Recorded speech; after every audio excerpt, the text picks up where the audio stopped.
All right, so now there's one chapter left in the book of fasting, which is the chapter of tikaf. Linguistically, tikaf means dwelling or confinement or adherence to something, good or bad, yani sticking to something. Religiously, though, tikaf is adhering to a masjid in a specific way. That is, tikaf is a special worship. It's not really something that's related to fasting in itself. I'tikaf is an independent worship, which is merely being in the masjid. I'tikaf is the worship of being in the masjid. That's it, with an intention. So it's not really related to fasting because you can do it any time. But because the Muslims want to catch Laylatul Qadr, they make i'tikaf more during Ramadan.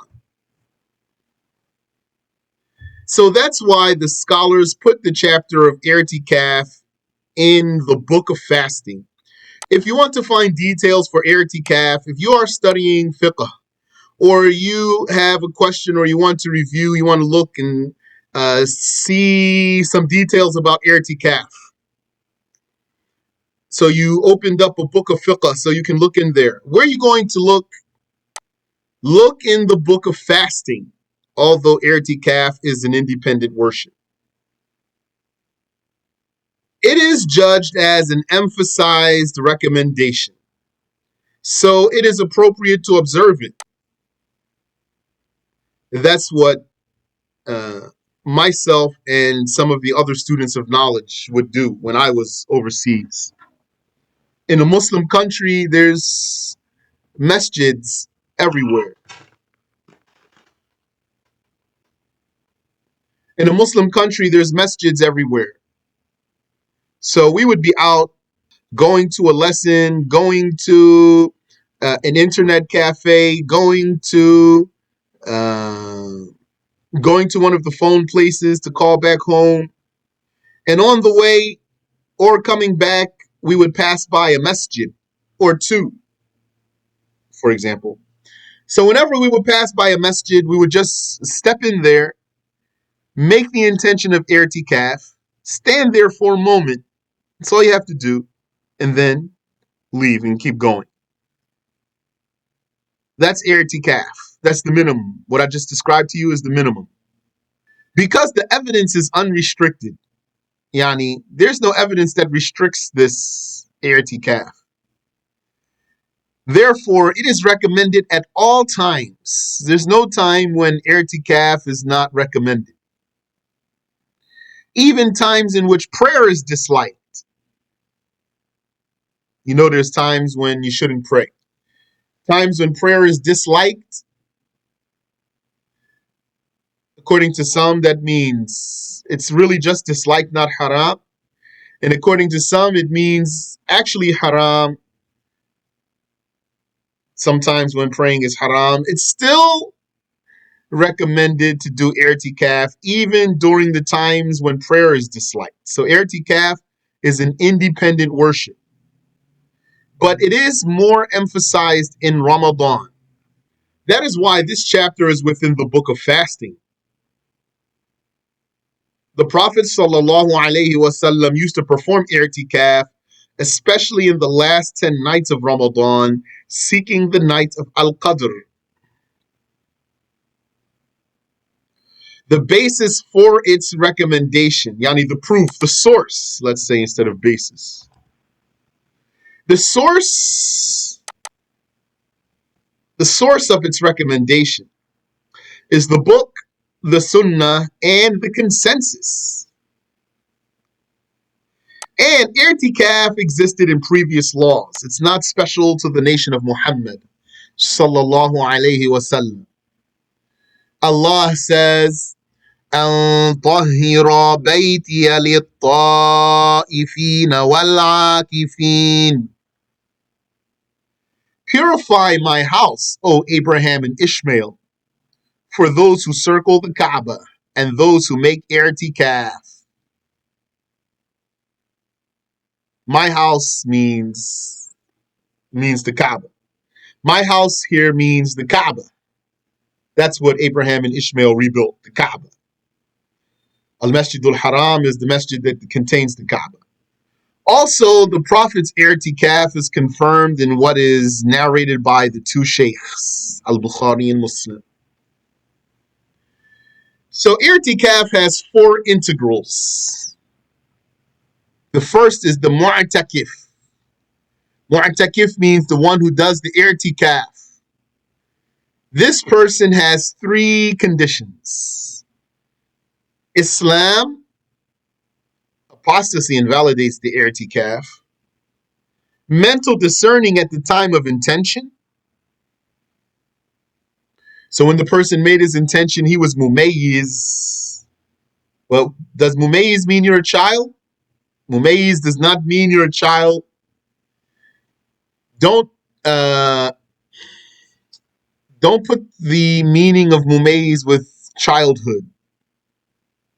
You might do that. That might be your case because that's usually how we talk about it. The mumayyiz child, that's the one that you're going to order him to fast and order him to pray and allow him to touch the Quran for study even without wudu. He's mumayyiz or she's mumayyiz. But mumayyiz doesn't mean child though.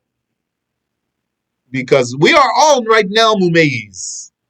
Unless one of you is crazy but you're listening to the lesson, then you're not mumayyiz. But if all of you listening to the lesson is not crazy, then that means you're mumayyiz even as an adult. So mumayyiz is mental discerning. Tamyiz is mental discerning.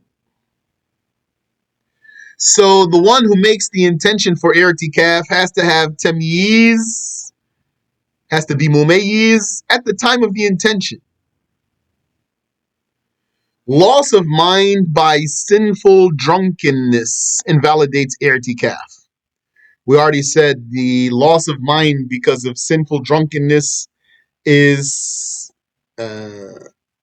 strict. The rules about that person are strict. Because one might say, okay, he lost his mind. That means he became unaccountable. He did become unaccountable by losing his mind. But since he lost his mind sinfully, then the rules are strict for him. His i'tikaf will be invalidated. And some other rules too. No. So loss of mind by sinful drunkenness invalidates the i'tikaf, not insanity. Insanity won't invalidate the i'tikaf. Insanity without transgression will not invalidate the i'tikaf. That's the second one. And the third one is purity at the time of the intention from the greater impurity, meaning you don't need a ghusl. If you needed a ghusl, then you can't make an intention for i'tikaf. You might be in need of making wudu. You can make the intention of i'tikaf if you need wudu, but you cannot make the intention of i'tikaf if you need a ghusl. And the third thing is purity at the time of the intention from the greater impurity. So you don't need a ghusl. Thus, if a woman intended i'tikaf for a duration that would include her menstrual period, meaning, you can make a pledge to do i'tikaf for some time. You could say, I make a pledge for the sake of Allah to do i'tikaf tonight, or one night, or 3 nights, or all night, etc. But you need to be careful with that one because you can't get out of it. So don't bind yourself by this pledge to something that you're going to regret because you can't get out of it. Thus, if a woman intended i'tikaf for a duration that would include her menstrual period, and then the menstruation does not invalidate her i'tikaf. So if she made a pledge to make i'tikaf for 30 days, and so this upcoming 30 days would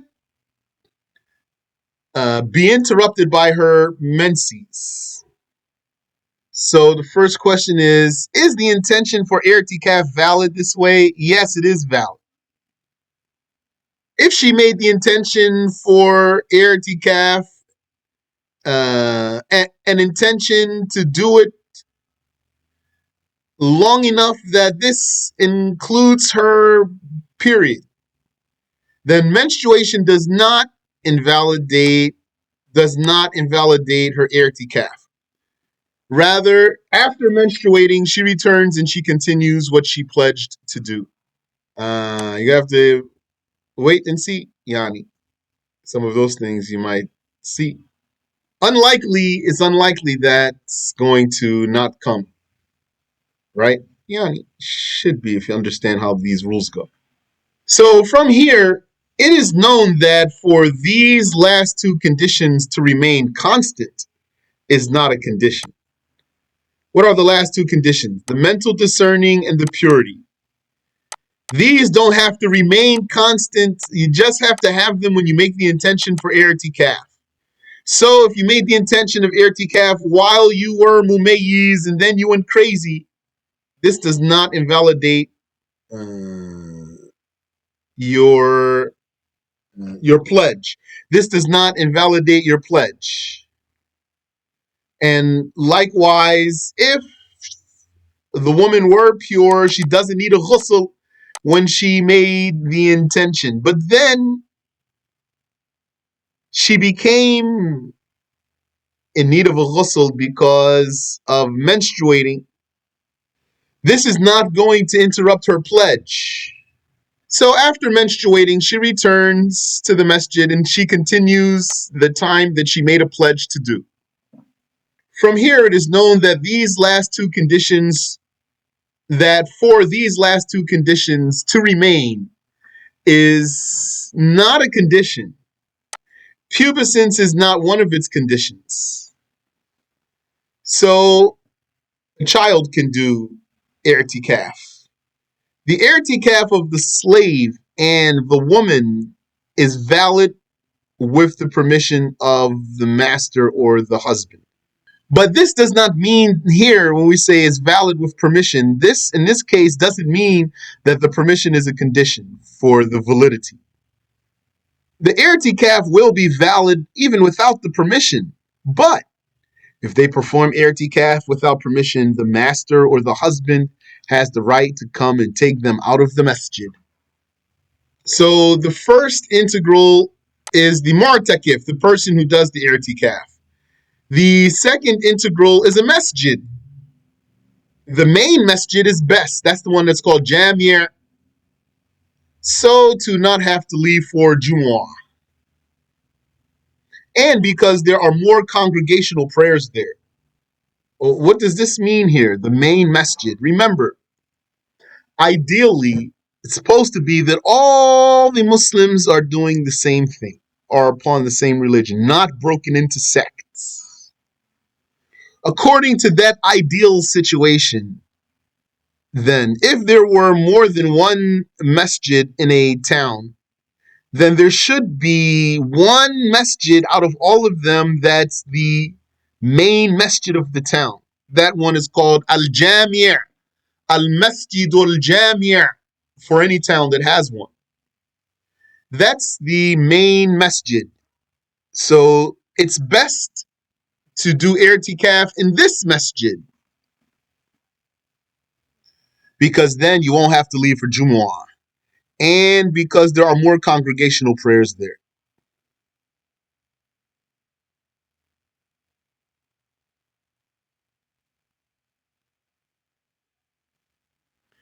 The third integral is an intention in the heart, because this i'tikaf is an act of worship. So its intention would be like, I intend i'tikaf in this masjid as long as I am here. It is not a condition to estimate a duration. You don't have to say, I make i'tikaf for 4 days, for 10 days, for 1 hour. It's not a condition to estimate a duration for this i'tikaf. All you have to do is be in there. And simply leaving the masjid concludes the i'tikaf. So if you went inside a masjid and you made an intention for i'tikaf as long as you're in there, and then you're done being in there, so you step out the masjid and then keep going.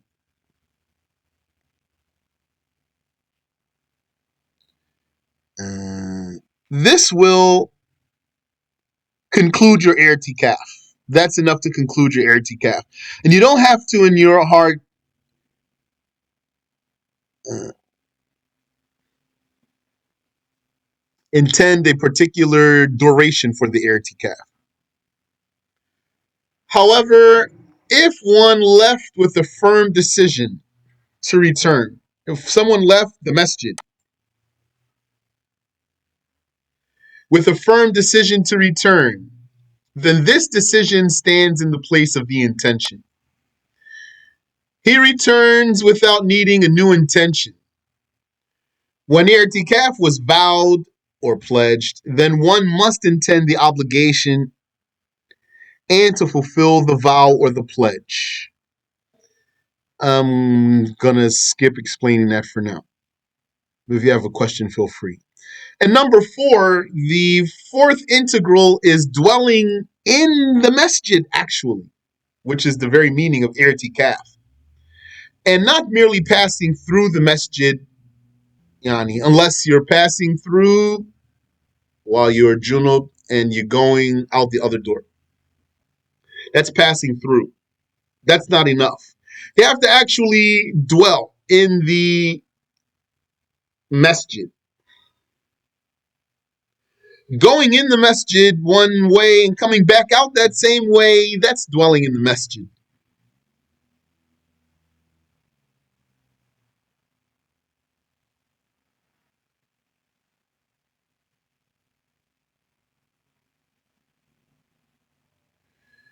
And so this fourth one is dwelling in a masjid and not merely passing through it, according to what is correct. And that this dwelling has to be longer than the pause between prayer movements. That's the answer for your question, Sayyidi. This dwelling in the masjid has to be longer than the pause between prayer movements. So don't just step right in the masjid and then step right back out and keep moving. You need to settle for a moment. It's like you're making tuma'nina. So you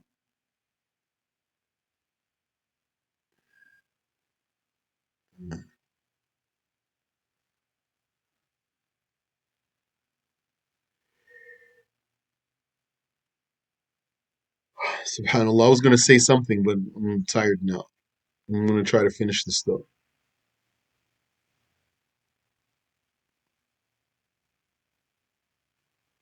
So this i'tikaf is a worship.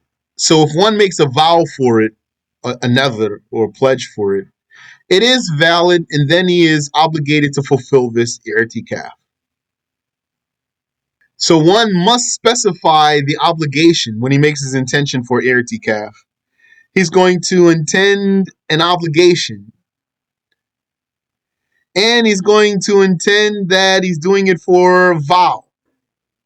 He says, so we can't do it in this country because there's no masjid in this country that we know. I don't know any masjid, but doesn't mean there isn't one necessarily. The scholar said, عدم الوجدان لا يقتضي عدم الوجود. The lack of finding something doesn't demand that it doesn't exist. But that's right. If you know your building is a musalla, don't do i'tikaf there. It's not valid. You need a masjid. Just like tahiyatul masjid. Don't do tahiyatul masjid in a musalla that's 2 rak'ahs for entering the musalla or entering the building. Don't do tahiyatul masjid in the room assigned to you by the college administration. That's not a masjid. Don't do i'tikaf in that room. That's not a masjid. So the person who's fulfilling a vowed i'tikaf cannot leave the masjid if he vowed a specific continuous duration or if he estimated it. Such as intending i'tikaf for 10 days from now, or intending i'tikaf for these 10 days, or i'tikaf for the month of Ramadan, or i'tikaf for this month, for example. So all of these are examples of valid intention. One is permitted to leave to relieve himself. So there's the answer for your question. He is permitted to leave the masjid to relieve himself, even frequently, and even without an emergency, and for whatever has that meaning, like needing ghusl for a wet dream. No. So, needing a ghusl for a wet dream, that's an excuse to leave out of the masjid, and then you come back and you don't need a new intention for your i'tikaf. And another excuse is hunger. So it is permissible to leave to eat. And when it comes to thirst, if one found water in the masjid for his thirst, then he's not allowed to leave. The permission to leave out of the masjid while making a vowed i'tikaf does not require an emergency. All this talk we're saying, why are we talking about what you can't leave if you made an intention for i'tikaf? Because if you made a vow, it becomes obligatory on you. That's the implication here. Then you can't break the obligation. The permission to leave does not require an emergency. An emergency is like sickness with which he cannot stay in the masjid. It doesn't require something that severe. But it's not as minor as a headache or a light fever. So you need to stay for a headache or a light fever. Leaving for that will interrupt the i'tikaf as opposed to being unable to hold the urine. Being unable to hold the urine will not invalidate the i'tikaf or having diarrhea. According to the madhab of Shafi'i, that will not discontinue the i'tikaf. And returning does not require rushing. Returning to the masjid doesn't require rushing. But taking more time than usual will invalidate, according to the school of Shafi'i.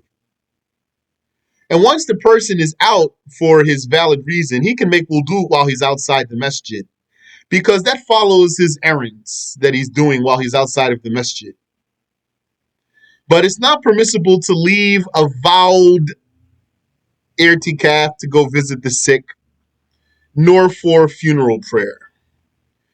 I'tikaf, whether it's vowed or not, is invalidated by willing sexual intercourse or by ejaculation caused by contact, like masturbating. While conscious of the i'tikaf, yani one remembers that he's doing i'tikaf, and while knowing the prohibition, then this will invalidate your i'tikaf, because that defies the i'tikaf. Allah said, وَلَا تُبَاشِرُوهُنَّ وَأَنْتُمْ عَاكِفُونَ فِي الْمَسَاجِدِ. Do not engage them, the women, while you are making i'tikaf in the masjids.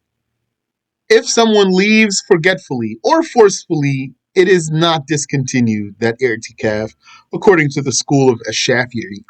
And if one removes only some of his organs, like he stuck his hand out of the door, out of the window, or he stuck his head out of the door, out of the window, but not all of his body, if he removes only some of his organs from the masjid, then he is still making i'tikaf.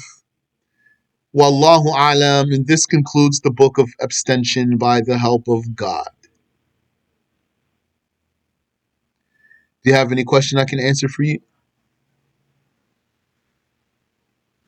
Yes. Can I ask Sheikh Ra'id? Yes, please. For the woman, for the man who has sexual intercourse during the day without an excuse, knowingly, and all of that, but the woman, like he's having sexual intercourse with her, she's the Muslim woman. She's obligated to fast too, so she shouldn't obey him in that, right? That's right. She should not obey him in that. Okay, because when they explain it, like it's always explained that the man pays the expiation That's true. but they never like sometimes they don't bring up the issue of the woman, like she shouldn't obey him in that. That's what I wanted to ask. Yes, she should not obey him, but she's not going to have to pay an expiation. Okay, another question about the atikaf. Even if she was a willing participant, the expiation is not on her. Right. Go ahead. So the atikaf, so if one, like, he just goes to the masjid and he stands for 5 minutes and he intends atikaf, that's how it's done? Yeah, that's valid. Even less than 5 minutes. Just the minimum is to stay in the masjid with an intention of i'tikaf for a time that's longer than tuma'nina. And he doesn't have to do a good deed while there? No, that is the good deed. That's the worship. Being in the masjid with an intention, that's i'tikaf. That's a good deed. MashaAllah. That's a worship.